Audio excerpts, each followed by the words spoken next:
ಮಧುಮೇಹ ಇರುವವರು ಖಾಲಿ ಹೊಟ್ಟೆಗೆ ಇಂತಹ ಆಹಾರಗಳನ್ನು ತಿನ್ನುತ್ತಾ ಬಂದರೆ ಶುಗರ್ ಕಡಿಮೆಯಾಗುತ್ತಾ ಬರುತ್ತೆ. ನಮ್ಮ ಹಿರಿಯರು ಹೇಳುತ್ತಿದ್ದರು, ಹೊರಗಿನ ಔಷಧಕ್ಕಿಂತ ಆಹಾರವೇ ಮೊದಲ ಔಷಧವೆಂದು. ಇದು ಮಧುಮೇಹದಂತಹ ಜೀವಮಾನ ವ್ಯಾಪಿ ಕಾಯಿಲೆಗೆ ವಿಶೇಷವಾಗಿ ಅನ್ವಯಿಸುತ್ತದೆ. ನಾವೆಷ್ಟೇ ಔಷಧಿ ಸೇವಿಸುತ್ತಿದ್ದರೂ ಆಹಾರ ಪದ್ಧತಿ ತಪ್ಪಿದ್ದರೆ ಶುಗರ್ ಲೆವೆಲ್ ನಿಯಂತ್ರಣಕ್ಕೆ ಬರಲಿಕ್ಕಿಲ್ಲ. ಆದ್ದರಿಂದ ನಮ್ಮ ದಿನಚರಿಯಲ್ಲಿ ಬೆಳಿಗ್ಗೆ ಹೊತ್ತಿನಲ್ಲಿ ಖಾಲಿ ಹೊಟ್ಟೆಯಲ್ಲಿ ಕೆಲವು ಆಹಾರ ಪದಾರ್ಥಗಳನ್ನು ಸೇವಿಸುವ ಮೂಲಕ ಶರೀರದ ಇನ್ಸುಲಿನ್ ಪ್ರತಿಕ್ರಿಯೆಯನ್ನು ಸುಧಾರಿಸಿಕೊಂಡು ಸಕ್ಕರೆ ಮಟ್ಟವನ್ನು ಪ್ರಾಕೃತಿಕವಾಗಿ ನಿಯಂತ್ರಿಸಬಹುದು. ನಿಮಗೆ ಶುಗರ್ ಲೆವೆಲ್ ಆಗಾಗ ಏರುಪೇರಾಗಿ ನಿಮ್ಮ ಆರೋಗ್ಯ ಹದಗೆಡುತ್ತಾ ಹೋಗುತ್ತಿದ್ದರೆ, ಮಾನಸಿಕ ನೆಮ್ಮದಿ ಹಾಳಾಗಿದ್ದರೆ ಬೆಳಗಿನ ಸಮಯದಲ್ಲಿ ಖಾಲಿ ಹೊಟ್ಟೆಯಲ್ಲಿ ಇವುಗಳನ್ನು ಸೇವಿಸಿ ನೋಡಿ. ಇದರಿಂದ ಕ್ರಮೇಣವಾಗಿ ನಿಮ್ಮ ಶುಗರ್ ಲೆವೆಲ್ ಕಂಟ್ರೋಲ್ಗೆ ಬರುತ್ತದೆ.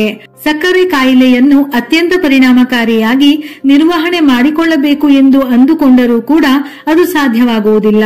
ನಮ್ಮ ಆಹಾರ ಪದ್ಧತಿಯಲ್ಲಿ ನಿಯಂತ್ರಣ ಇಲ್ಲದಿರುವುದು ಮತ್ತು ಜೀವನ ಶೈಲಿಯಲ್ಲಿ ನಾವಾಗಿಯೇ ಮಾಡಿಕೊಂಡ ಬದಲಾವಣೆಗಳು ನಮ್ಮ ಸಕ್ಕರೆ ಕಾಯಿಲೆಯನ್ನು ಹತೋಟಿ ತಪ್ಪುವಂತೆ ಮಾಡಬಲ್ಲವು. ಬೆಳಗಿನ ಸಮಯದಲ್ಲಿ ಖಾಲಿ ಹೊಟ್ಟೆಯಲ್ಲಿ ತೆಗೆದುಕೊಳ್ಳುವ ಕೆಲವೊಂದು ಆಹಾರಗಳು ನಮ್ಮ ಶುಗರ್ ಲೆವೆಲ್ ಮೇಲೆ ಪರಿಣಾಮ ಬೀರಬಲ್ಲವು. ಅಂದರೆ ನಮ್ಮ ಶುಗರ್ ಲೆವೆಲ್ ಕಂಟ್ರೋಲ್ ಮಾಡುತ್ತವೆ. ಹಾಗಾದರೆ ಯಾವ ಆಹಾರಗಳನ್ನು ನಾವು ಖಾಲಿ ಹೊಟ್ಟೆಯಲ್ಲಿ ಸೇವಿಸಿದರೆ ನಮಗೆ ಹೆಚ್ಚು ಅನುಕೂಲವಾಗುತ್ತದೆ? ಖಾಲಿ ಹೊಟ್ಟೆಯಲ್ಲಿ ಯಾವ ಆಹಾರಗಳನ್ನು ಸೇವಿಸಿದರೆ ಶುಗರ್ ನಿಯಂತ್ರಣದಲ್ಲಿರುತ್ತದೆ ಹಾಗೂ ಪ್ರತಿನಿತ್ಯ ಯಾವ ಆಹಾರಗಳನ್ನು ಸೇವಿಸುವುದರಿಂದ ಸಕ್ಕರೆ ಮಟ್ಟವನ್ನು ನಿಯಂತ್ರಣದಲ್ಲಿ ಇಡಬಹುದೆಂದು ನೋಡೋಣ. ಯಾವಾಗಾದರೂ ಅನಿವಾರ್ಯ ಕಾರಣಕ್ಕೆ ಸಿಹಿ ತಿಂದಾಗ ತಕ್ಷಣವೇ ಅರ್ಧದಿಂದ 1 ಚಮಚ ಮೆಂತೆ ಪುಡಿಯನ್ನು ತಿಂದರೆ ಎಂತಹ ಸಂದರ್ಭದಲ್ಲೇ ಆದರೂ ನಿಮ್ಮ ಶುಗರ್ ತಕ್ಷಣವೇ ನಿಯಂತ್ರಣಕ್ಕೆ ಬರುತ್ತದೆ. ಹಾಗಾಗಿ ಶುಗರ್ ಇರುವವರು ಎಲ್ಲೇ ಪ್ರಯಾಣ ಮಾಡುವುದಿದ್ದರೂ ನಿಮ್ಮ ಜೊತೆಯಲ್ಲಿ ಮೆಂತೆ ಪುಡಿಯನ್ನು ಜೊತೆಯಲ್ಲೇ ಇಟ್ಟುಕೊಳ್ಳಿ. ಮೆಂತೆ ಕಾಳನ್ನು ಸ್ವಲ್ಪ ಬಿಸಿ ಮಾಡಿ ಅಥವಾ ಹಸಿ ಮೆಂತೆ ಕಾಳನ್ನು ಹಾಗೆಯೇ ನುಣ್ಣಗೆ ಪುಡಿ ಮಾಡಿಕೊಂಡು ಉಪಯೋಗಿಸಿ. ಇದರ ಜೊತೆಯಲ್ಲಿ ಮಧುಮೇಹವನ್ನು ನಿಯಂತ್ರಿಸುವಲ್ಲಿ ಆಹಾರದ ಪಾತ್ರ ಬಹಳ ಮುಖ್ಯವಾಗಿರುತ್ತದೆ. ರಕ್ತದಲ್ಲಿ ಹೆಚ್ಚುತ್ತಿರುವ ಸಕ್ಕರೆ ಪ್ರಮಾಣವನ್ನು ನಿಯಂತ್ರಿಸಲು ಆಹಾರದಲ್ಲಿ ಕಟ್ಟುಬದ್ಧ ನಿಯಮಗಳನ್ನು ಪಾಲಿಸುವುದು ಆದ್ಯತೆಯ ವಿಚಾರವಾಗಿದೆ. ನಿಮ್ಮ ಆಹಾರದಲ್ಲಿ ಫೈಬರ್ ಹಾಗೂ ಪ್ರೋಟೀನ್ ಅಂಶ ಸಮೃದ್ಧವಾಗಿರುವ ಪದಾರ್ಥಗಳನ್ನು ಸೇರಿಸಿಕೊಳ್ಳಬೇಕು. ಅಲ್ಲದೆ ರಕ್ತದಲ್ಲಿ ಸಕ್ಕರೆ ಅಂಶವನ್ನು ಸುಲಭದಲ್ಲಿ ಹೆಚ್ಚಿಸುವ ಆಹಾರ ಪದಾರ್ಥಗಳಿಂದ ದೂರವಿರಬೇಕು. ದಾಲ್ಚಿನ್ನಿ ಅಥವಾ ಚಕ್ಕೆ ನಮ್ಮ ರಕ್ತದಲ್ಲಿನ ಸಕ್ಕರೆ ಪ್ರಮಾಣವನ್ನು ಕಡಿಮೆ ಮಾಡುವಲ್ಲಿ ಕೆಲಸ ಮಾಡುವ ದಾಲ್ಚಿನ್ನಿ ಅಥವಾ ಚಕ್ಕೆ ನಮ್ಮ ಇನ್ಸುಲಿನ್ ಸೂಕ್ಷ್ಮತೆಯನ್ನು ವೃದ್ಧಿಸುತ್ತದೆ. ಸ್ವಲ್ಪ ಕಾಳು ಮೆಣಸಿನ ಪುಡಿಯ ಜೊತೆಗೆ ದಾಲ್ಚಿನ್ನಿ ನೀರನ್ನು ಬೆಳಿಗ್ಗೆ ಖಾಲಿ ಹೊಟ್ಟೆಯಲ್ಲಿ ಕುಡಿಯುವುದರಿಂದ ಬಿಪಿ ಮತ್ತು ಶುಗರ್ ಎರಡೂ ಸಹ ಕಂಟ್ರೋಲ್ ಆಗುತ್ತದೆ. ಇನ್ನು ದಿನನಿತ್ಯ ಚಹಾ, ಕಾಫಿ ಸೇವನೆ ಮಾಡುವ ಸಂದರ್ಭದಲ್ಲಿ ಅದಕ್ಕೆ 1 ದಾಲ್ಚಿನ್ನಿಯನ್ನು ಸೇರಿಸಿ. ಇದರಿಂದ ದಾಲ್ಚಿನ್ನಿಯನ್ನು ನಿತ್ಯ ನಿಮ್ಮ ಆಹಾರ ಕ್ರಮದಲ್ಲಿ ಸೇರಿಸಬಹುದಾಗಿದೆ. ಇಲ್ಲವೆಂದರೆ ದಾಲ್ಚಿನ್ನಿ ನೀರನ್ನು ಕುಡಿಯಬಹುದು. ಮೆಂತೆ ಕಾಳುಗಳು, ಮೆಂತೆ ಬೀಜಗಳು ರಕ್ತದಲ್ಲಿ ಸಕ್ಕರೆಯ ಮಟ್ಟವನ್ನು ನಿಯಂತ್ರಿಸುವ ವಿಶೇಷ ಸಾಮರ್ಥ್ಯವನ್ನು ಹೊಂದಿರುತ್ತದೆ. ಮೆಂತೆಯಲ್ಲಿ ಕರಗುವ ಫೈಬರ್ ಸಮೃದ್ಧವಾಗಿದೆ. ಇವುಗಳು ಕಾರ್ಬೋಹೈಡ್ರೇಟ್ಗಳ ಹೀರುವಿಕೆಯನ್ನು ನಿಧಾನಗೊಳಿಸುತ್ತದೆ.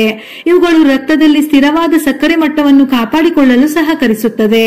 ಮೆಂತ್ಯ ಕಾಳುಗಳಲ್ಲಿ ಕರಗುವ ನಾರಿನ ಅಂಶ ಇರಲಿದ್ದು ಇದು ನಮ್ಮ ರಕ್ತದಲ್ಲಿ ಸಕ್ಕರೆ ಪ್ರಮಾಣ ಹೀರಿಕೊಳ್ಳುವ ಸಾಧ್ಯತೆಯನ್ನು ನಿಧಾನ ಮಾಡುತ್ತದೆ. ಇದರಿಂದ ಬ್ಲಡ್ ಶುಗರ್ ಲೆವೆಲ್ ನಿರ್ವಹಣೆಯಾಗುತ್ತದೆ.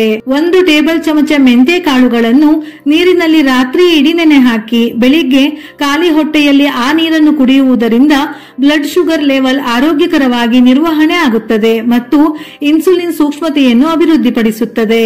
ಅಗಸೆ ಬೀಜಗಳು, ಅಗಸೆ ಬೀಜಗಳಲ್ಲಿ ಒಮೆಗಾ 3 ಫ್ಯಾಟಿ ಆಮ್ಲಗಳ ಜೊತೆಗೆ ನಾರಿನ ಪ್ರಮಾಣ ಮತ್ತು ಆಂಟಿ ಆಕ್ಸಿಡೆಂಟ್ಗಳು ಕೂಡ ಹೆಚ್ಚಾಗಿ ಕಂಡುಬರಲಿದ್ದು ಬ್ಲಡ್ ಶುಗರ್ ಲೆವೆಲ್ ಉತ್ತಮವಾಗಿ ನಿರ್ವಹಣೆ ಆಗುತ್ತದೆ. ಅಗಸೆ ಬೀಜಗಳಲ್ಲಿ ನಾರಿನ ಪ್ರಮಾಣ ಹೆಚ್ಚಾಗಿರುವುದರಿಂದ ಕಾರ್ಬೋಹೈಡ್ರೇಟ್ ಪ್ರಮಾಣ ನಿಧಾನವಾಗಿ ಜೀರ್ಣವಾಗುವಂತೆ ನೋಡಿಕೊಂಡು ಶುಗರ್ ಲೆವೆಲ್ ಒಂದೇ ತರಹ ಇರುವಂತೆ ಮಾಡುತ್ತದೆ. ಅಗಸೆ ಬೀಜಗಳನ್ನು ನೀರಿನಲ್ಲಿ ಮಿಕ್ಸ್ ಮಾಡಿ ಸ್ಮೂತಿ ತಯಾರಿಸಿಕೊಂಡು ಬೆಳಿಗ್ಗೆ ಖಾಲಿ ಹೊಟ್ಟೆಯಲ್ಲಿ ಕುಡಿಯುತ್ತಾ ಬಂದರೆ ಶುಗರ್ ಕಂಟ್ರೋಲ್ ಆಗುತ್ತದೆ. ಟೊಮ್ಯಾಟೊ ಮತ್ತು ದಾಳಿಂಬೆ ಹಣ್ಣು, ಟೊಮ್ಯಾಟೊ ಮತ್ತು ದಾಳಿಂಬೆ ಹಣ್ಣುಗಳಲ್ಲಿ ಆಂಟಿ ಆಕ್ಸಿಡೆಂಟ್ ಅಂಶಗಳ ಜೊತೆಗೆ ವಿಟಮಿನ್ ಹಾಗೂ ಖನಿಜಾಂಶಗಳ ಪ್ರಮಾಣ ಕೂಡ ಹೆಚ್ಚಾಗಿ ಸಿಗುತ್ತದೆ. ಇದು ನಮ್ಮ ಹೃದಯದ ಆರೋಗ್ಯಕ್ಕೆ ಬಹಳ ಸಹಕಾರಿ. ಟೊಮ್ಯಾಟೊ ಹಣ್ಣುಗಳಲ್ಲಿ ಲೈಕೋಪಿನ್ ಎನ್ನುವ ಅಂಶ ಇರಲಿದ್ದು ಇದೊಂದು ಶಕ್ತಿಯುತವಾದ ಆಂಟಿ ಆಕ್ಸಿಡೆಂಟ್ ಆಗಿರಲಿದೆ. ಇದು ಕೊಲೆಸ್ಟ್ರಾಲ್ ಮಟ್ಟವನ್ನು ತಗ್ಗಿಸುವ ಕೆಲಸ ಮಾಡುತ್ತದೆ.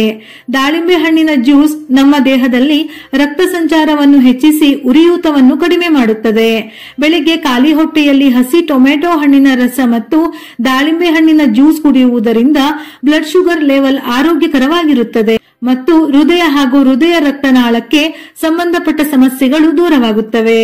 ಬಾದಾಮಿ ದಿನನಿತ್ಯದ ಆಹಾರ ಕ್ರಮದಲ್ಲಿ ಬಾದಾಮಿಯನ್ನು ಸೇರಿಸಿ. ಬಾದಾಮಿಯಲ್ಲಿ ಫೈಬರ್, ಪ್ರೋಟೀನ್, ಆರೋಗ್ಯಕರ ಕೊಬ್ಬು, ಸತು, ಮೆಗ್ನೀಷಿಯಂ ಹಾಗೂ ಪೊಟ್ಯಾಷಿಯಂ ಸೇರಿದಂತೆ ಒಟ್ಟು 15 ಬಗೆಯ ಅಗತ್ಯ ಪೋಷಕಾಂಶಗಳು ಅಡಗಿದೆ. ಅಲ್ಲದೆ ರಕ್ತದಲ್ಲಿ ಸಕ್ಕರೆ ಮಟ್ಟವನ್ನು ನಿಯಂತ್ರಿಸುವ ಸಾಮರ್ಥ್ಯ ಕೂಡ ಬಾದಾಮಿಗಿದೆ. ಪ್ರತಿನಿತ್ಯ ಬಾದಾಮಿ ಸೇವನೆ ಮಾಡುವುದರಿಂದ ಕಾರ್ಬೋಹೈಡ್ರೇಟ್ ಯುಕ್ತ ಆಹಾರಗಳ ಸೇವನೆಯಿಂದ ದೇಹದಲ್ಲಿ ಹೆಚ್ಚುವ ಸಕ್ಕರೆ ಪ್ರಮಾಣವನ್ನು ನಿಯಂತ್ರಣಕ್ಕೆ ಬರುತ್ತದೆ. ಟೈಪ್ 2 ಡಯಾಬಿಟಿಸ್ ಹೊಂದಿರುವವರು ನಿತ್ಯ 30 ಗ್ರಾಂ ಬಾದಾಮಿ ಸೇವನೆಗೆ ವೈದ್ಯರು ಶಿಫಾರಸು ಮಾಡುತ್ತಾರೆ. ಹೀಗಾಗಿ ಎಲ್ಲಿಯಾದರೂ ಪ್ರಯಾಣ ಮಾಡುವಾಗ ನಿಮ್ಮೊಂದಿಗೆ ಬಾದಾಮಿಗಳನ್ನು ಇಟ್ಟುಕೊಳ್ಳಿ. ಮಾರ್ಗ ಮಧ್ಯದಲ್ಲಿ ಅನಾರೋಗ್ಯಕರ ತಿಂಡಿಗಳನ್ನು ಸೇವನೆ ಮಾಡಿ ಆರೋಗ್ಯ ಹದಗೆಡಿಸಿಕೊಳ್ಳುವ ಬದಲು ಬಾದಾಮಿ ಸೇವನೆ ಮಾಡಿ. ಧಾನ್ಯಗಳನ್ನು ನಿಮ್ಮ ಆಹಾರದ ಭಾಗವಾಗಿಸಿಕೊಳ್ಳಿ. ಧಾನ್ಯಗಳು ಹೆಚ್ಚಿನ ಫೈಬರ್ ಅಂಶವನ್ನು ಹೊಂದಿರುವುದರಿಂದ ರಕ್ತದಲ್ಲಿನ ಸಕ್ಕರೆ ಮಟ್ಟವನ್ನು ನಿರ್ವಹಿಸುವಲ್ಲಿ ನಿರ್ಣಾಯಕ ಪಾತ್ರವನ್ನು ವಹಿಸುತ್ತದೆ. ಇದು ರಕ್ತದಲ್ಲಿ ಹಠಾತ್ ಗ್ಲೂಕೋಸ್ ಪ್ರಮಾಣದ ಏರಿಕೆಯನ್ನು ನಿಯಂತ್ರಿಸುತ್ತದೆ. ಟೈಪ್ 2 ಮಧುಮೇಹದ ಅಪಾಯವನ್ನು ಕಡಿಮೆ ಮಾಡುವ ಸಾಮರ್ಥ್ಯ ಇವುಗಳಿಗೆ ಇರುತ್ತದೆ. ಅಲ್ಲದೆ ಧಾನ್ಯಗಳಲ್ಲಿ ಮೆಗ್ನೀಷಿಯಂ, ವಿಟಮಿನ್ ಬಿ ಸೇರಿದಂತೆ ಅಗಾಧ ಪ್ರಮಾಣದಲ್ಲಿ ಪೋಷಕಾಂಶಗಳು ಅಡಗಿ ಇರುತ್ತದೆ. ಇದು ಒಟ್ಟಾರೆ ಚಯಾಪಚಯ ಕ್ರಿಯೆಯನ್ನು ಸುಧಾರಿಸುತ್ತದೆ. ನೆಲ್ಲಿಕಾಯಿ ವಿಟಮಿನ್ ಸಿ ಹಾಗೂ ಆಂಟಿ ಆಕ್ಸಿಡೆಂಟ್ ಗುಣಗಳನ್ನು ಅಗಾಧ ಪ್ರಮಾಣದಲ್ಲಿ ಹೊಂದಿರುವ ನೆಲ್ಲಿಕಾಯಿಯು ಒಟ್ಟಾರೆ ಆರೋಗ್ಯಕ್ಕೆ ಹೆಚ್ಚಿನ ಪ್ರಮಾಣದಲ್ಲಿ ಕೊಡುಗೆ ನೀಡುತ್ತದೆ. ಇದು ಮೇದೋಜೀರಕ ಗ್ರಂಥಿಯ ಕಾರ್ಯವನ್ನು ವರ್ಧಿಸುತ್ತದೆ. ಶುಗರ್ ನಿಯಂತ್ರಿಸಲು ನೆಲ್ಲಿಕಾಯಿ ಚೆನ್ನಾಗಿ ಕಾರ್ಯನಿರ್ವಹಿಸುತ್ತದೆ. ನೆಲ್ಲಿಕಾಯಿಯಲ್ಲಿರುವ ಕ್ರೋಮಿಯಂ ಶುಗರ್ ಅನ್ನು ನಿಯಂತ್ರಣದಲ್ಲಿಡುತ್ತದೆ. ಕ್ರೋಮಿಯಂ ಹೃದಯ ಕವಾಟುಗಳು ಮುಚ್ಚುವುದನ್ನು ತಡೆಯುತ್ತದೆ ಹಾಗೂ ಕೆಟ್ಟ ಕೊಲೆಸ್ಟ್ರಾಲ್ ಕಡಿಮೆ ಮಾಡುತ್ತದೆ. ನೆಲ್ಲಿಕಾಯಿಯಲ್ಲಿ ವಿಟಮಿನ್ ಸಿ ಹೇರಳವಾಗಿದೆ. ನಿತ್ಯ ನಮ್ಮ ಆಹಾರದಲ್ಲಿ ನೆಲ್ಲಿಕಾಯಿ ಸೇರಿಸಿದರೆ ರೋಗನಿರೋಧಕ ಶಕ್ತಿ ಹೆಚ್ಚುತ್ತದೆ. ಜೊತೆಗೆ ಉರಿಯೂತ ನಿವಾರಕ ಹಾಗೂ ಗ್ಲೈಸೆಮಿಕ್ ವಿರೋಧಿ ಗುಣಗಳನ್ನು ಹೊಂದಿದೆ. ನೆಲ್ಲಿಕಾಯಿಯಲ್ಲಿ ಫೈಬರ್, ಖನಿಜಗಳು ಮತ್ತು ಪ್ರೋಟೀನ್ಗಳು ಹೇರಳವಾಗಿದೆ. ಇವುಗಳು ನಮ್ಮ ದೇಹದಲ್ಲಿ ರೋಗನಿರೋಧಕ ಶಕ್ತಿ ಸುಧಾರಿಸುತ್ತದೆ. ನಿತ್ಯ ನೆಲ್ಲಿಕಾಯಿ ಜ್ಯೂಸ್ ಕುಡಿಯುವುದರಿಂದ ಅಥವಾ ನೆಲ್ಲಿಕಾಯಿಯನ್ನು ಸೇವಿಸುವುದರಿಂದ ಶುಗರ್ ನಿಯಂತ್ರಣಕ್ಕೆ ಬರುತ್ತದೆ. ರಾಗಿಯಿಂದ ಮಾಡಿದ ಆಹಾರ.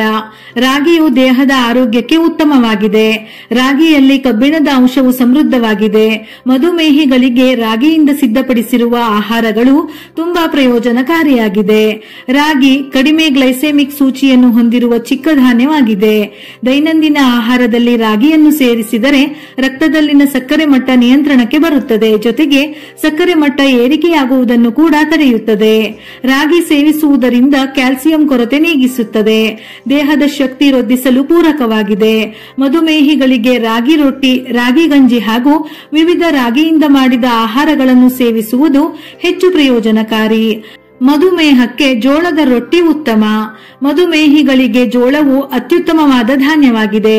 ಜೋಳದ ಹಿಟ್ಟಿನಿಂದ ಮಾಡಿದ ರೊಟ್ಟಿ ಸೇವಿಸುವುದರಿಂದ ರಕ್ತದಲ್ಲಿನ ಸಕ್ಕರೆ ಮಟ್ಟವನ್ನು ನಿಯಂತ್ರಣದಲ್ಲಿ ಇಡುತ್ತದೆ. ಜೋಳದಲ್ಲಿ ಜೀವಸತ್ವಗಳು, ಖನಿಜಗಳು ಮತ್ತು ನಾರಿನಂಶದಿಂದ ಹೇರಳವಾಗಿದೆ. ಜೋಳದಲ್ಲಿರುವ ಫೈಬರ್ ಜೀರ್ಣಕ್ರಿಯೆಯನ್ನು ಸುಧಾರಿಸುತ್ತದೆ. ಜೊತೆಗೆ ಇದು ಶುಗರ್ ಅನ್ನು ನಿಯಂತ್ರಣದಲ್ಲಿಡುತ್ತದೆ. ಮಧುಮೇಹ ರೋಗಿಗಳು ಚಪಾತಿಯ ಬದಲಾಗಿ ಜೋಳದ ರೊಟ್ಟಿ ಸೇವಿಸಿದರೆ ಬಹಳ ಒಳ್ಳೆಯದು. ಅರಿಶಿನ. ಅರಿಶಿನವು ಉರಿಯೂತ ನಿವಾರಕ ಗುಣಗಳನ್ನು ಹೊಂದಿದೆ. ಅತಿ ಹೆಚ್ಚು ಉತ್ಕರ್ಷಣ ನಿರೋಧಕವಾಗಿರುವ ಇದರಲ್ಲಿ ವಿಟಮಿನ್ ಬಿ6, ವಿಟಮಿನ್ ಸಿ, ಪೊಟ್ಯಾಸಿಯಂ, ಕಬ್ಬಿಣ ಹಾಗೂ ಮ್ಯಾಂಗನೀಸ್ ನಂತಹ ಖನಿಜಗಳಿಂದ ಅಧಿಕ ಪ್ರಮಾಣದಲ್ಲಿದೆ. ಅರಿಶಿನದಲ್ಲಿ ನಾರಿನಂಶ ಸಮೃದ್ಧವಾಗಿದ್ದು ಇದು ಜೀರ್ಣಕ್ರಿಯೆ ಸುಧಾರಿಸುತ್ತದೆ. ರಕ್ತದಲ್ಲಿನ ಸಕ್ಕರೆ ಮಟ್ಟ ಹೆಚ್ಚಳವಾಗದಂತೆ ತಡೆಯುತ್ತದೆ. ಅರಿಶಿನವನ್ನು ಅಡುಗೆಗಳಲ್ಲಿ ಹಾಗೂ ಪಾನೀಯಗಳಲ್ಲಿ ಸೇರಿಸಿ ಸೇವಿಸಬಹುದು. ಜೊತೆಗೆ ಶೀತ, ಕೆಮ್ಮು, ಅಲರ್ಜಿಯಿಂದ ಉಂಟಾಗುವ ರೋಗಗಳನ್ನು ಗುಣಪಡಿಸುತ್ತದೆ. ಹಸಿ ಅರಿಶಿನದಲ್ಲಿರುವ ಆಂಟಿಬ್ಯಾಕ್ಟೀರಿಯಲ್, ಆಂಟಿಸೆಪ್ಟಿಕ್, ಆಂಟಿ ಆಕ್ಸಿಡೆಂಟ್ ಗುಣಗಳು ಆಂತರಿಕ ಆರೋಗ್ಯದೊಂದಿಗೆ ಚರ್ಮ, ಕೂದಲಿನ ಆರೋಗ್ಯಕ್ಕೆ ಸಹ ಪ್ರಯೋಜನಕಾರಿಯಾಗಿದೆ. ವಿಡಿಯೋ ಇಷ್ಟ ಆಗಿದ್ದಲ್ಲಿ ಮರೆಯದೆ ಲೈಕ್ ಕೊಟ್ಟು ನಿಮ್ಮವರಿಗೆ ಶೇರ್ ಮಾಡಿ. ಇದೇ ರೀತಿಯ ಮನಮುಟ್ಟುವ ಉಪಯುಕ್ತ ಮಾಹಿತಿಗಳಿಗಾಗಿ ಮತ್ತೆ ಭೇಟಿಯಾಗೋಣ.